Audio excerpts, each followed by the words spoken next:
The meeting had already started when Sergeant David Okafor realized something. Everyone in the room had already made up their minds.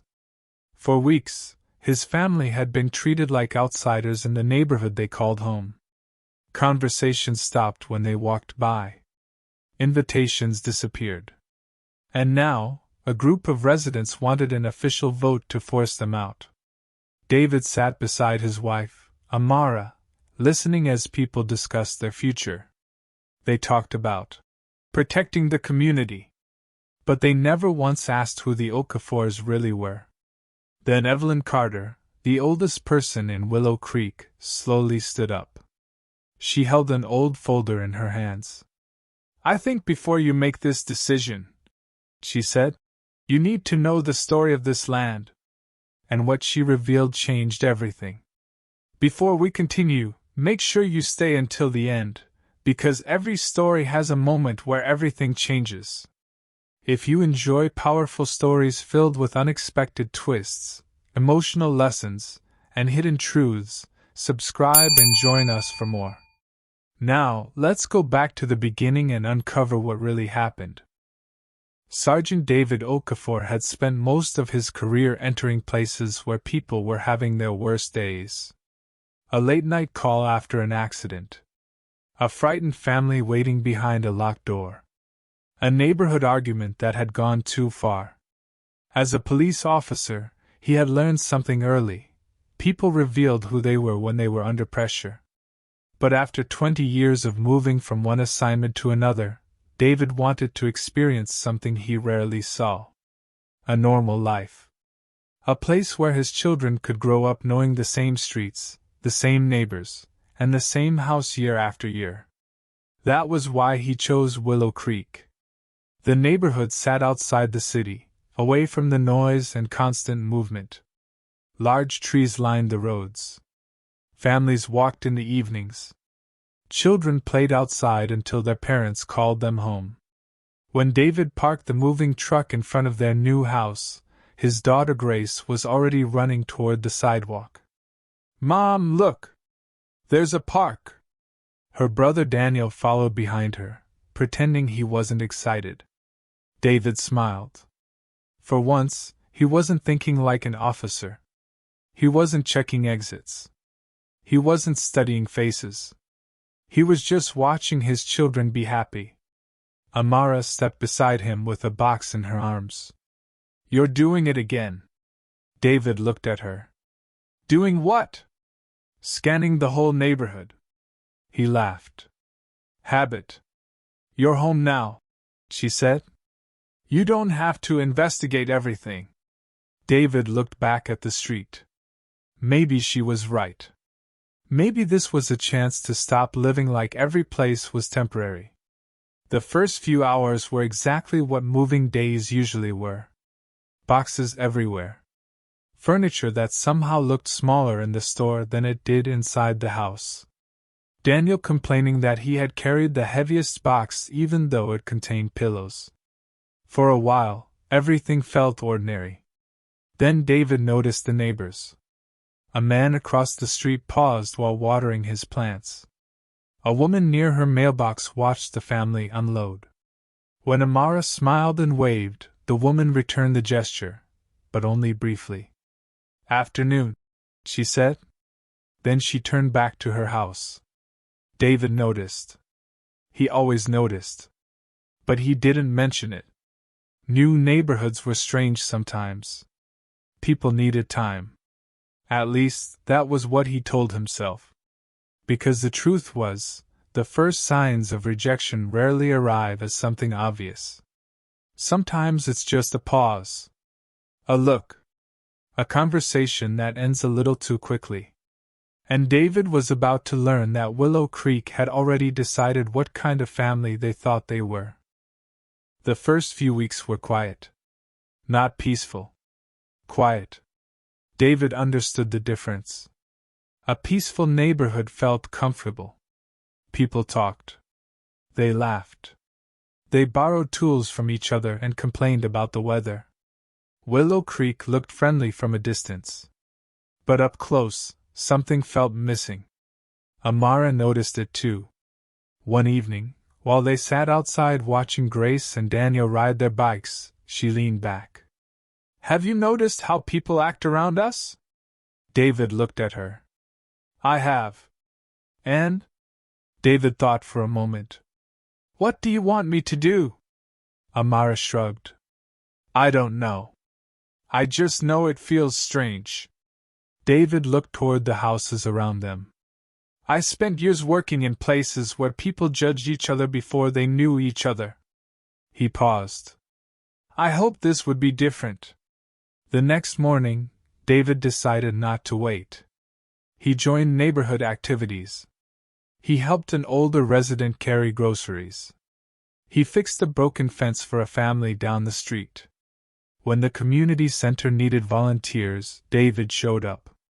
Not because he wanted praise. Because that was simply how he lived. Some people slowly warmed up. Others didn't. The person who watched him most closely was Thomas Reed. Thomas had lived in Willow Creek for almost 30 years. He knew every street, every family, every tradition. And he believed he had a responsibility to protect the neighborhood from change. One afternoon, David saw him near the community board. "Morning, Thomas." Thomas nodded. "Sergeant." David noticed the choice. Not David. Not neighbor. Sergeant. "I saw the volunteer list," David said. "My wife and kids would like to help with the event." Thomas looked at the paper. Then looked back at him. "We already have enough people." David glanced at the list. There were empty spaces. "I see." Thomas shifted. "Willow Creek has always been a certain kind of place." David waited. "What kind?" Thomas didn't answer immediately. "Just a place where people understand the community." David studied him. "And how does someone become part of it?" Thomas looked away. "That takes time." David walked home without arguing. But that evening, Daniel asked him something that stayed with him. "Dad, did they not want us there?" David sat beside him. For a moment, he had no answer. Because children didn't care about politics or explanations. They only knew when someone made them feel unwanted. "No," David finally said. "We didn't do anything wrong." Daniel nodded. But David could tell the answer didn't fix the feeling. And that bothered him more than any rude comment ever could. Over the next month, the distance became harder to ignore. Invitations stopped. Conversations changed. People who once waved began finding reasons not to stop. Grace came home one afternoon quieter than usual. Amara immediately noticed. "What happened?" Grace dropped her backpack. "My friend's mom said I shouldn't come over anymore." Amara sat down. "Did she say why?" Grace shook her head. "She said things were complicated." That night, David found Grace sitting alone. He sat beside her. "Hey." She looked at him. "Dad, are people mad at us?" The question hit harder than David expected. He had dealt with angry strangers. But hearing it from his child was different. "Sometimes people decide things before they know the whole story." Grace frowned. "That doesn't seem fair." David looked at her.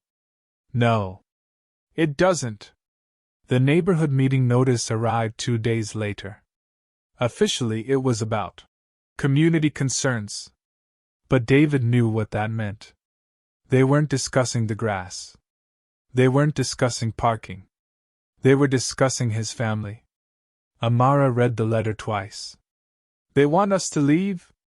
David folded it. "Looks like they want a conversation about it." "You're actually going?" David nodded. "Yes." "Why?" David looked toward the window. "Because if people are making decisions about us, I want them to at least hear from us." The meeting was scheduled for the following week. But before that night arrived, Willow Creek faced a crisis. A storm moved through the area unexpectedly. Strong winds tore through trees. Power lines came down. People rushed outside trying to understand what happened. A tree branch collapsed near the community center, damaging a vehicle and trapping a family nearby. David reacted instantly. Not as a neighbor trying to impress people. Not as someone trying to change their opinion. As a man who saw a dangerous situation. He organized people. Moved children away. Checked the damaged areas. Then he heard someone calling from a nearby house. An elderly woman was inside. Thomas Reed's mother. David didn't hesitate. He entered the house and found her near the stairs. "You need to leave now." She looked confused. "Who are you?" David helped her stand. "Someone who is here to get you out safely." He guided her outside. When Thomas arrived and saw his mother walking toward him, supported by David, something changed. The man he had judged was the same man who protected his family. But even that wasn't enough to cancel the meeting. That evening, Thomas sat at his kitchen table staring at the notice. His wife asked, "Are you still going to vote against them?" Thomas didn't answer. Because for the first time, he wasn't completely sure why he was doing it. The community meeting filled the recreation hall. David sat beside Amara. The room felt different from previous gatherings. People weren't angry. They were uncertain. The storm had changed something. Everyone had watched David help. Everyone knew what happened. But admitting someone was wrong was harder than being wrong. Thomas stood at the front. "We're here to discuss concerns about Willow Creek." A document was placed on the table. A proposal. A vote. The goal was clear. Convince the Okafors to leave. Before the vote began, Evelyn Carter stood. She was the oldest resident in the room. "Before anyone votes," she said, "there is something everyone needs to know." Thomas looked surprised. "Mrs. Carter," she continued. "No. This matters." She opened an old folder. Inside were documents from decades earlier. This land was once a farm owned by Henry Whitmore. She explained that Henry had nearly lost everything during a financial crisis. Then David's great-grandfather, Samuel Okafor, stepped in. Samuel had saved money for years. He helped Henry keep the farm. The two men rebuilt together. And eventually, that land became Willow Creek. The room changed. The proposal on the table suddenly carried a different meaning. Because the family they wanted removed was connected to the beginning of everything they were trying to protect. Thomas looked down at the documents. Then at David. He remembered every assumption. Every conversation. Every time he had decided he already understood the Okafors. And he realized he had never actually tried.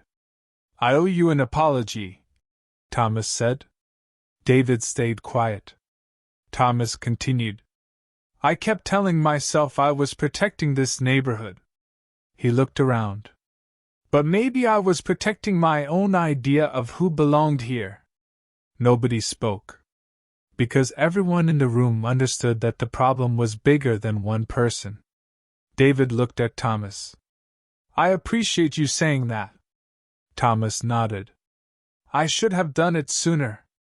David looked around the room. "My family didn't come here expecting everyone to be perfect." He paused. "We came here hoping people would be willing to know us." That changed the mood. The vote was taken. The proposal failed. But the bigger change happened after. Neighbors started talking. Not politely. Not carefully. Actually talking. The people who once avoided the Okafors began learning their story. And the Okafors learned theirs. Months later, Willow Creek felt different. Not because everyone suddenly forgot what happened. They didn't. Some conversations were uncomfortable. Some apologies came late. But things changed. Grace and Daniel played outside with children who once ignored them. Amara's garden became a place where neighbors stopped by. Thomas became one of David's closest friends. One evening, David stood outside his house watching the street. The same street where he once wondered whether his family belonged. Now neighbors waved. People stopped to talk. It wasn't perfect. No community ever is. But it was honest. David thought about everything that happened. The rejection. The meeting. The old documents. The truth that had been sitting there for generations. Sometimes people don't need someone to defeat them. Sometimes they need a reason to question what they believe. And Willow Creek finally did. Sometimes the first version of someone's story is the wrong one.